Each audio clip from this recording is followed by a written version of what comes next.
Hello students. आज जो है नागरिक शास्त्र का हम प्रकरण 1 देखेंगे, संसदीय शासन प्रणाली का परिचय। प्रिय विद्यार्थियों, जैसे कि आपने भारत की शासन प्रणाली के बारे में अध्ययन किया होगा कि हम सभी लोकतंत्र शासन प्रणाली में रहते हैं। तो भारत के संविधान में किस प्रकार की शासन व्यवस्था अथवा शासन प्रणाली को दर्शाया गया है, इसके बारे में हम इस प्रकरण में अध्ययन करेंगे। जैसे कि उपयुक्त उल्लिखित यहाँ पर कुछ प्रश्न पूछे गए हैं कि संसदीय शासन प्रणाली किसे कहते हैं, या भारत के प्रधानमंत्री हैं परंतु अमेरिका में प्रधानमंत्री क्यों नहीं है। संसदीय शासन प्रणाली और अध्यक्षीय शासन प्रणाली में क्या अंतर है, तो ये आपको अनुभव करना होगा। तो ये जो प्रश्न है उपयुक्त उल्लिखित कुछ प्रश्नों से हमारे ध्यान में यह आता है कि प्रत्येक देश की शासन प्रणाली का स्वरूप एक दूसरे से भिन्न आता है। जैसे अभी यहाँ पे पूछा गया कि भारत के प्रधानमंत्री हैं, परंतु अमेरिका के देश भी देखोगे तो वहाँ प्रधानमंत्री नहीं होते हैं, वहाँ का प्रमुख जो होता है वो राष्ट्रपति होता है। तो ऐसा क्यों? तो यहाँ पे हर एक देश की शासन प्रणाली जो है वह एक दूसरे से भिन्न है, और विविध प्रकार की शासन प्रणाली का स्वरूप जानने से पहले हम शासन प्रणाली के मुख्य अंगों को संक्षेप में जानेंगे। उसके बारे में हम अध्ययन करेंगे कि किस तरह से ये शासन प्रणाली चलाई जाती है। तो इस संस्था में अगर हम शासन प्रणाली की बात करें तो शासन प्रणाली जो है, शासन संस्था के कुछ मुख्य अंग होते हैं और उनके कुछ प्रमुख कार्य होते हैं। जैसे यहाँ पर विधानमंडल होता है, कार्यकारी मंडल होता है, न्यायपालिका होता है। ये प्रमुख 3 अंग होते हैं, और विधानमंडल का प्रमुख कार्य होता है कानून बनाना। कार्यकारी मंडल का कार्य होता है कि कानूनों का कार्यान्वयन करना, कानून को लागू करना। और न्यायपालिका इसका प्रमुख अंग होता है, इसका प्रमुख कार्य होता है न्याय प्रदान करना, लोगों को न्याय देना। इसी तरह से हम देखेंगे कि इस संस्था में विधानमंडल कानून बनाने का कार्य करता है। अब यहाँ पे एक प्रश्न बनता है कि विधानमंडल कौन सा कार्य करता है? विधानमंडल कानून बनाने का कार्य करता है। कार्यकारी मंडल उन कानूनों की प्रत्यक्ष रूप से कार्यवाही करता है। अब कार्यकारी मंडल का कार्य क्या होता है? कार्यकारी मंडल का कार्य होता है कि विधानमंडल ने जो कानून बनाए हैं उन कानूनों को प्रत्यक्ष रूप से कार्यवाही करता है, अर्थात उसे लागू करता है। उसके बाद तीसरा प्रमुख अंग है न्यायपालिका। तो न्यायपालिका का प्रमुख कार्य होता है न्याय प्रदान करना। संविधान द्वारा इन 3 अंगों के कार्य, उनके अधिकार क्षेत्र और सीमाएं तथा तीनों अंगों के परस्पर संबंध निर्धारित किए गए हैं। इसे पहले से ही निर्धारित किया गया है कि इनके प्रमुख कार्य क्या हैं और ये किस तरह से कार्य करते हैं। ये संबंध किस स्वरूप के हैं, इस पर शासन संस्था का स्वरूप निश्चित होता है। तो शासन संस्था का स्वरूप किस पर निश्चित होता है? शासन संस्था का स्वरूप विधानमंडल, कार्यकारी मंडल और न्यायपालिका, ये किस स्वरूप के हैं, इस पर शासन संस्था का स्वरूप निश्चित होता है। और इसके आधार पर शासन प्रणाली के बने मुख्य 2 प्रकार हैं। ये जो हम देख रहे हैं विधानमंडल, कार्यकारी मंडल, न्यायपालिका, तो इसमें इसके आधार पर शासन व्यवस्था को स्वरूप अच्छे से चलाने के लिए इसके 2 स्वरूप हैं। पहला है संसदीय शासन और दूसरा है अध्यक्षीय शासन प्रणाली। अब इसी कड़ी में हम देखेंगे कि संसदीय शासन प्रणाली क्या है और अध्यक्षीय शासन प्रणाली क्या है। अब यहाँ पर एक प्रश्न बनता है कि शासन प्रणाली के मुख्य कौन कौन से प्रकार हैं। तो उत्तर स्वरूप हमें मिलता है कि शासन प्रणाली के प्रमुखतः 2 प्रकार हैं, संसदीय शासन प्रणाली और अध्यक्षीय शासन प्रणाली। अब इसी कड़ी में हम देखेंगे कि संसदीय शासन प्रणाली क्या है। तो संसदीय शासन प्रणाली मुख्यतः इंग्लैंड में विकसित हुई। अब एक प्रश्न बनता है कि संसदीय शासन प्रणाली किस देश में विकसित हुई? तो संसदीय शासन प्रणाली इंग्लैंड में विकसित हुई। खाली स्थान के लिए भी प्रश्न पूछा जा सकता है कि संसदीय शासन प्रणाली मुख्यतः खाली स्थान में विकसित हुई, तो उत्तर स्वरूप हमें मिलता है इंग्लैंड। अब हम देखेंगे कि इंग्लैंड का संविधान किस तरह का है। आज भी अगर देखा जाए तो आज भी वहां के शासन प्रणाली का अधिकांश कार्य रूढ़ संकेतों के आधार पर चलता है। अर्थात रूढ़ मतलब जो पुरानी परंपराएं चली आ रही हैं तो उनके संकेतों के आधार पर ही चलता है। जैसे पार्लियामेंट की बात करें तो पार्लियामेंट भी वहां की उत्क्रांत संस्था है, मतलब वहां की एक प्रमुख संस्था है जिसे पार्लियामेंट कहा जाता है। और पार्लियामेंट पर आधारित ये जो पार्लियामेंट है तो पार्लियामेंट पर आधारित पार्लियामेंट्री शासन प्रणाली को इंग्लैंड का योगदान माना जाता है। अब यहाँ पे एक प्रश्न बनता है कि खाली स्थान पर आधारित शासन प्रणाली को इंग्लैंड का योगदान माना जाता है, तो यहाँ पर पार्लियामेंट्री जो शासन प्रणाली है इसमें इंग्लैंड का योगदान माना जाता है। भारत में इस शासन प्रणाली को हमने संसदीय शासन प्रणाली के रूप में स्वीकार किया है।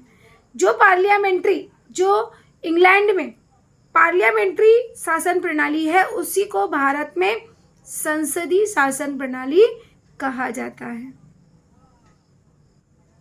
अब यहाँ पर एक प्रश्न बनता है कि पार्लियामेंट्री शासन प्रणाली को भारत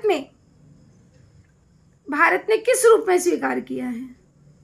तो उत्तर स्वरूप हमें मिलता है कि पार्लियामेंट्री शासन प्रणाली को भारत ने संसदीय शासन प्रणाली के रूप में स्वीकार किया है।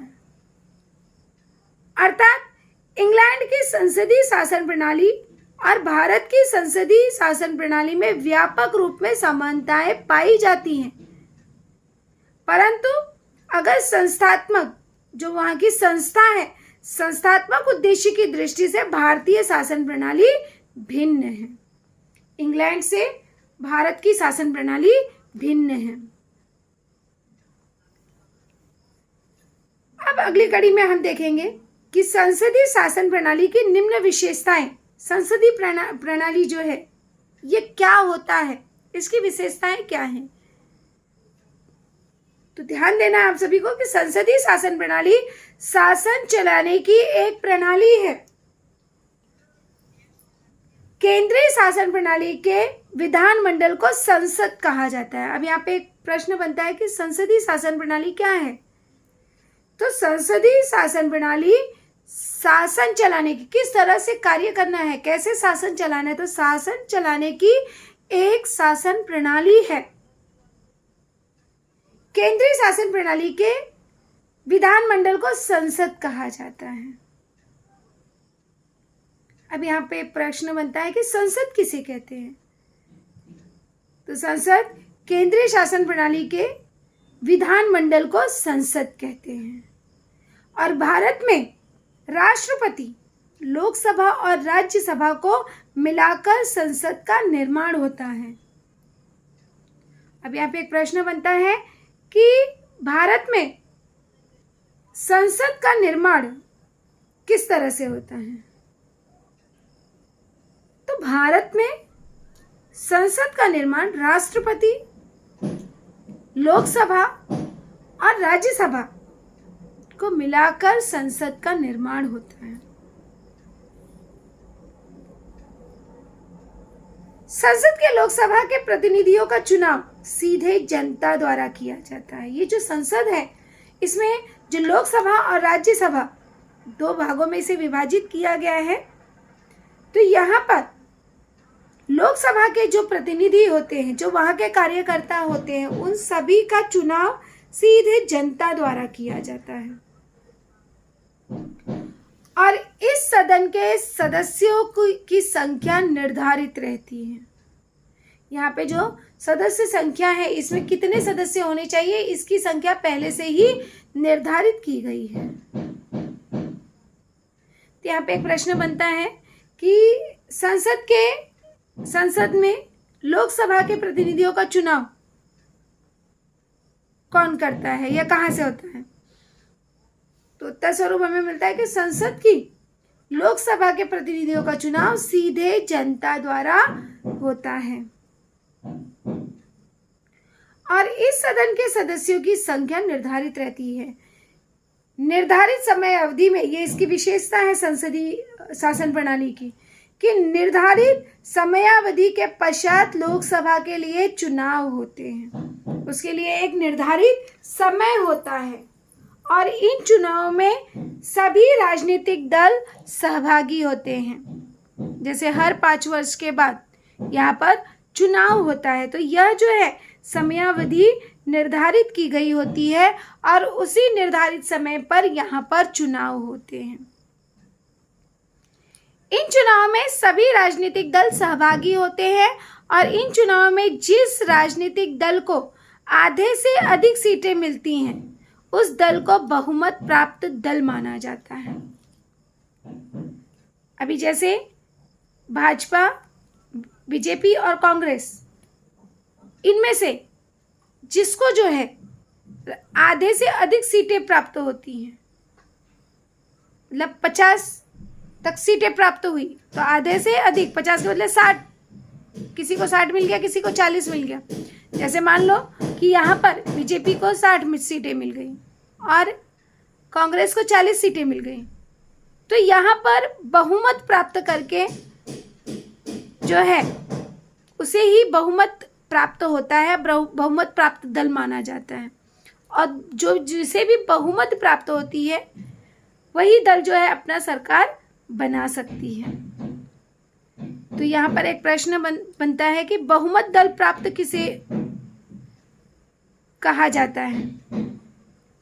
तो यहाँ पर उत्तर स्वरूप हमें मिलता है कि चुनाव में जिस राजनीतिक दल को आधे से अधिक, जैसे मैंने कहा कि 100 सीटें थी, 100 सीटों में से 60 सीटें कांग्रेस को मिली और 60 सीटें जो है बीजेपी को मिली और 40 सीटें कांग्रेस को मिली, तो यहाँ पर बहुमत किसको प्राप्त होगा? जो 60 वाला है, अर्थात बीजेपी को यहाँ पर बहुमत दल प्राप्त कहेंगे, उसे ही बहुमत दल प्राप्त होगा और वही जो है अपनी सरकार बना सकता है। कांग्रेस को बहुमत दल नहीं प्राप्त होगा और वो अपनी सरकार नहीं बना सकता है।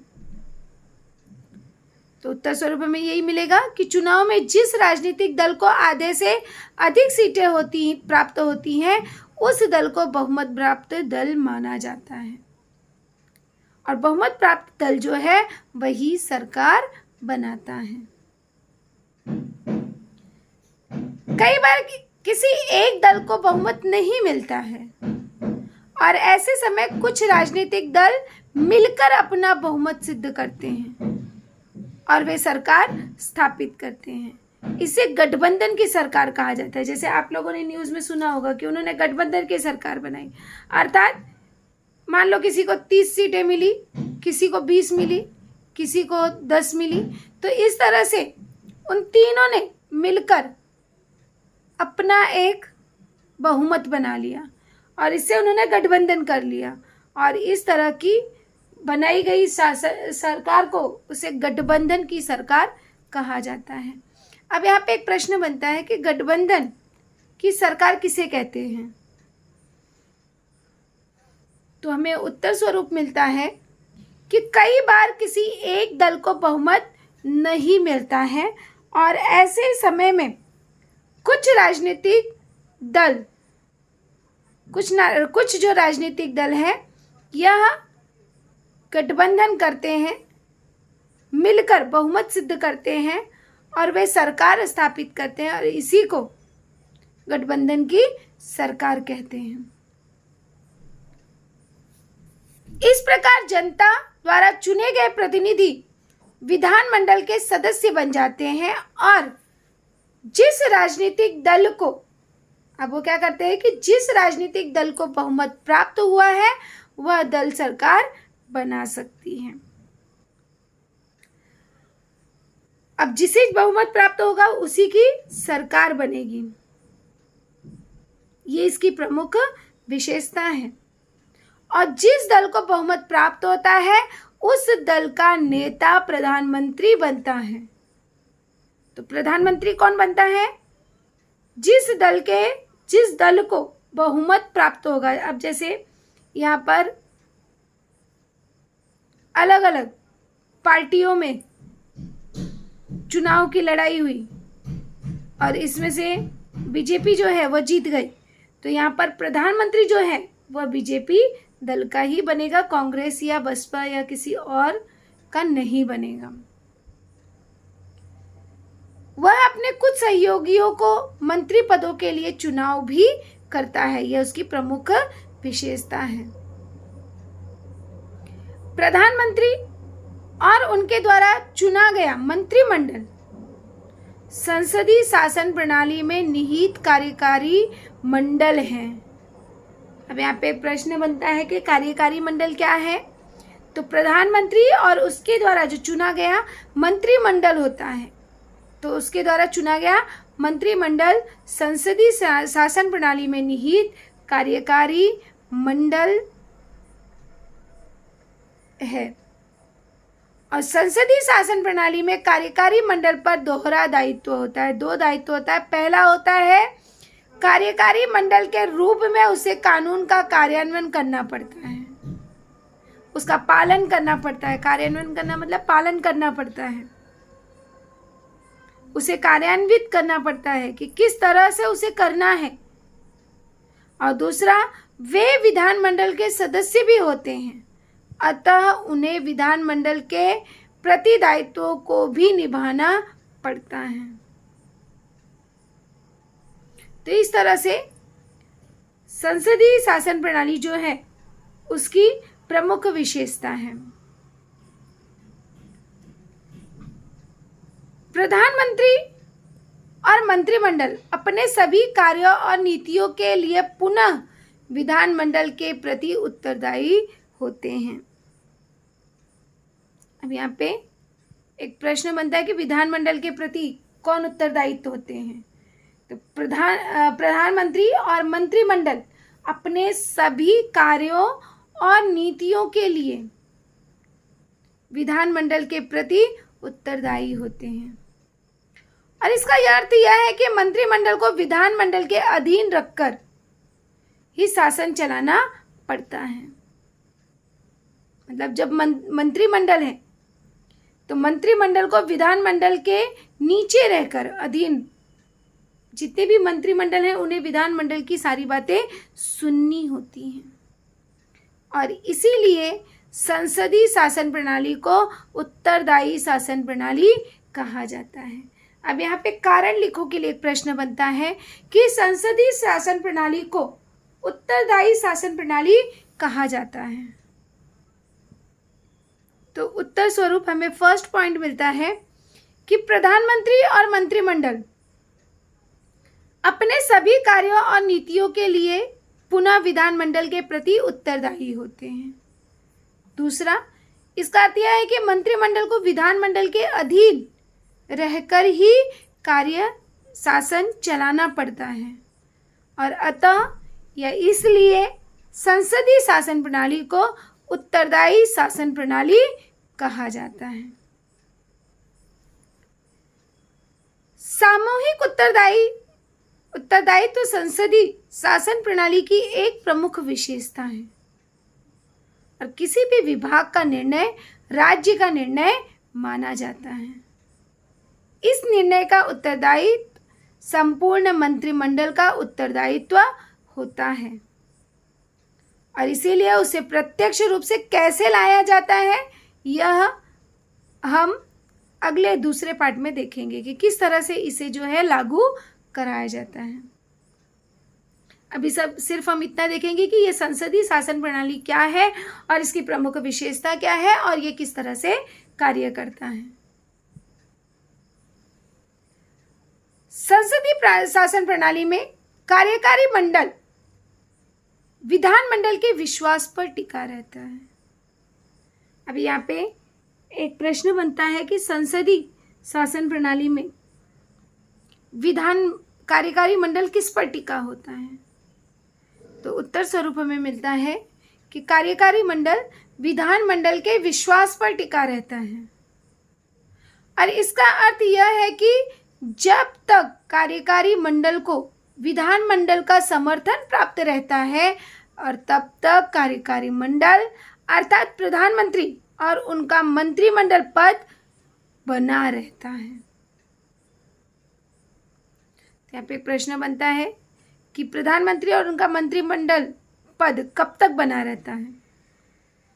तो जब तक कार्यकारी मंडल को विधानमंडल का समर्थन होता है, जो कार्यकारी मंडल है जो कि कानून का कार्यान्वयन करता है, तो जो कार्यान्वित करता है, जब तक कार्यकारी मंडल का समर्थन रहता है तब तक विधानमंडल, जब तक क्या है, कार्यकारी मंडल को विधानमंडल का समर्थन प्राप्त रहता है। जब तक मतलब कानून बनाने वाला वह कार्यकारी मंडल अर्थात कानून को कार्यान्वयन करने वाले का समर्थन देता है, तब तक कार्यकारी मंडल अर्थात प्रधानमंत्री जो कि कार्य कर रहे हैं, जो कि कानून का कार्यान्वयन करवा रहे हैं, तो तब तक प्रधानमंत्री और उसके जो कार्यकारी मंडल हैं वह वैसे के वैसे अपने पद पर बने रहते हैं।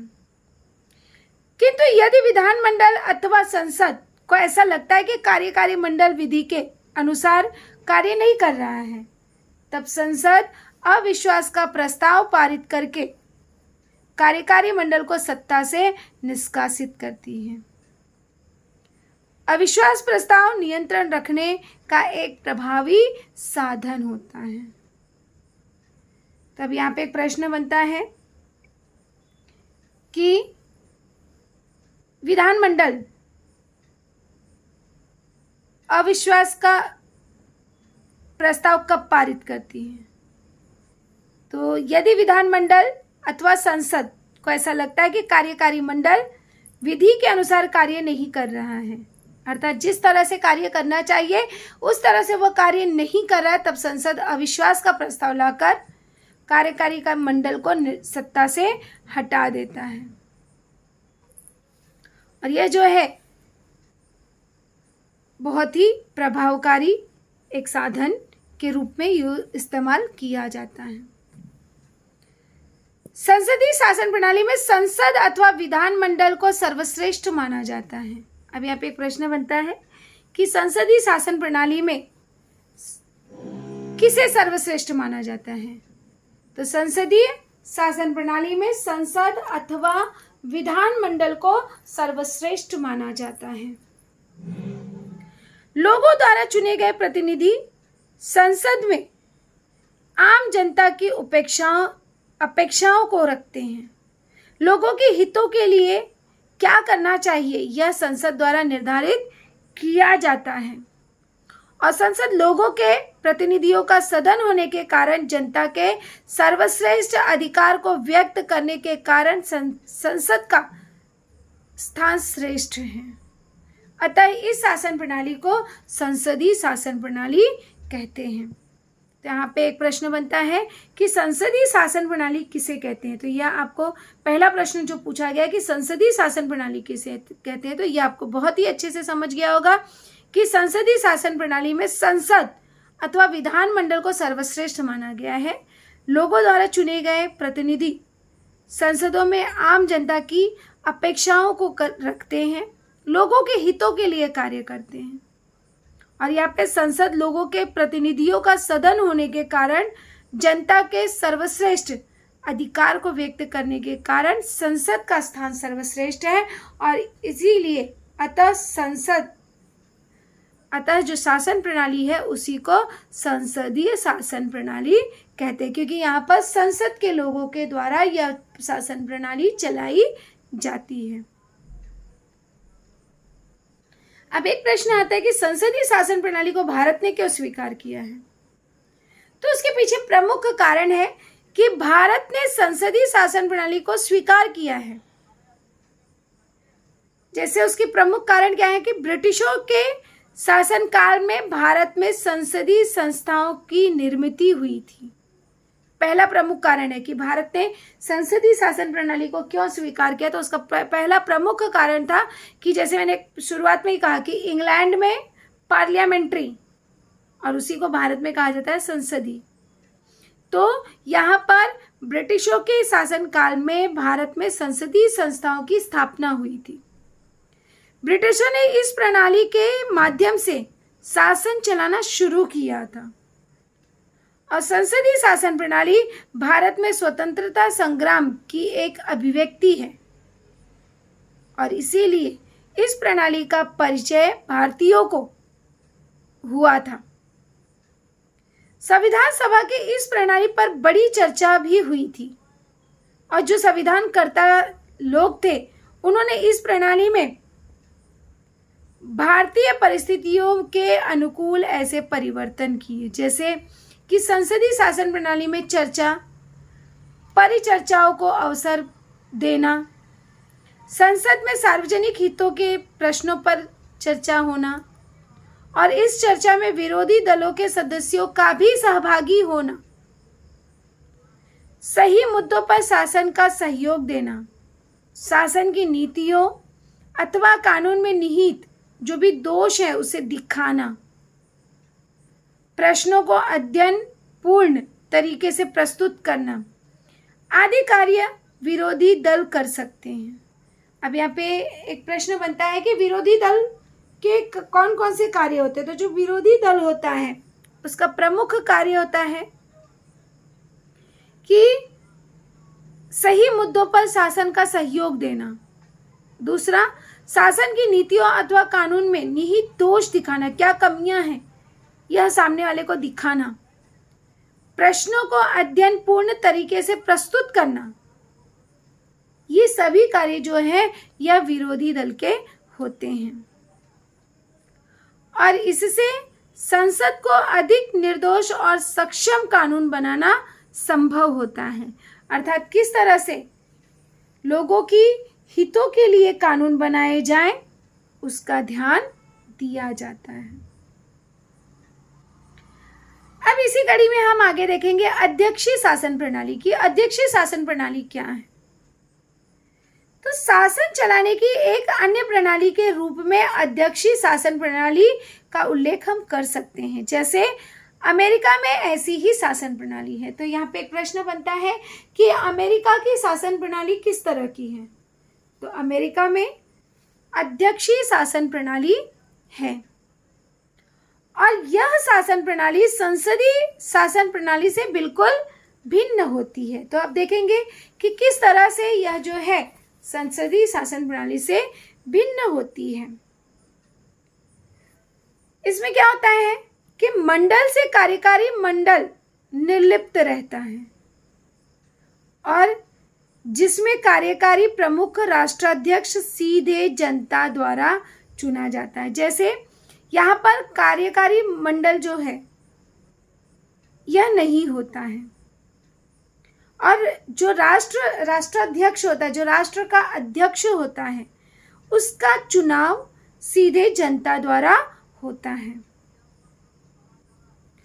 और इस प्रणाली को अध्यक्षीय शासन प्रणाली कहा जाता है। अब यहाँ पे एक प्रश्न बनता है कि संसदीय अध्यक्षीय शासन प्रणाली किसे कहते हैं? तो यहाँ पर उत्तर स्वरूप मिलता है कि विधानमंडल से कार्यकारी मंडल निर्लिप्त रहता है, अर्थात नहीं रहता है और इसमें कार्यकारी प्रमुख राष्ट्राध्यक्ष सीधे जनता द्वारा चुना जाता है और इसी प्रणाली को अध्यक्षीय शासन प्रणाली कहते हैं। शासन संस्थाओं के तीनों अंग इस प्रणाली में एक दूसरे से स्वतंत्र होते हैं, परंतु उनके कार्यों में एक सूत्रता रहेगी। इसके लिए आवश्यक पारंपरिक संबंध भी रहते हैं। अमेरिका ने इस शासन प्रणाली का अंगीकार किया है और इस शासन प्रणाली की कुछ विशेषताएं हैं। जैसे अब कौन सी विशेषताएं हैं कि अध्यक्षीय शासन प्रणाली में विधानमंडल और कार्यकारी मंडल सीधे एक दूसरे पर निर्भर नहीं होते हैं। जैसे अगर हम भारत में देखते हैं तो भारत में क्या होता है कि विधानमंडल या संसदीय शासन प्रणाली में अगर हम देखते हैं तो विधानमंडल, कार्यकारी मंडल और न्यायपालिका तीनों एक दूसरे से जुड़े होते हैं। किंतु अध्यक्षीय शासन प्रणाली जो है, यहाँ पर विधानमंडल और कार्यकारी मंडल दोनों एक दूसरे से बिल्कुल भिन्न होते हैं, एक दूसरे से जुड़े नहीं होते हैं। विधानमंडल में एक सदन का चुनाव सीधे जनता द्वारा, तो राष्ट्राध्यक्ष का चुनाव भी सीधे जनता द्वारा ही किया जाता है। और इस प्रकार से राष्ट्राध्यक्ष अर्थात राष्ट्र का जो अध्यक्ष है वह कार्यकारी प्रमुख होता है और उन्हें कानून का कार्यान्वयन अर्थात कानून किस तरह से कार्यान्वित करना है, कार्यान्वयन करने के साथ साथ अन्य अधिकार भी यहाँ पर प्राप्त होते हैं। अध्यक्षीय शासन प्रणाली में इस प्रकार की संरचना होने पर भी विधानमंडल और कार्यकारी मंडल एक दूसरे पर नियंत्रण रखते हैं। अभी यहाँ पर विधानमंडल और कार्यकारी मंडल भिन्न होते के बावजूद वो क्या करते हैं, एक दूसरे पर नियंत्रण रखते हैं और एक दूसरे पर नियंत्रण रखने से उत्तरदायी पद्धति से शासन चलाया जाता है। तो इस प्रकार से हमने संसदीय और अध्यक्षीय शासन प्रणाली के बारे में अध्ययन किया। तो संसदीय और अध्यक्षीय शासन प्रणाली के अतिरिक्त अन्य कुछ शासन प्रणालियां जैसे फ्रांस, स्विट्जरलैंड, जर्मनी आदि देशों में हैं। तो विभिन्न देश अपनी परिस्थितियों के अनुकूल ऐसी शासन प्रणालियों का अवलंबन करते हैं। तो अगले पार्ट में हम जो है भारत की संसदीय संरचना के बारे में, उनकी कार्यप्रणाली और उनकी भूमिका के बारे में अध्ययन करेंगे।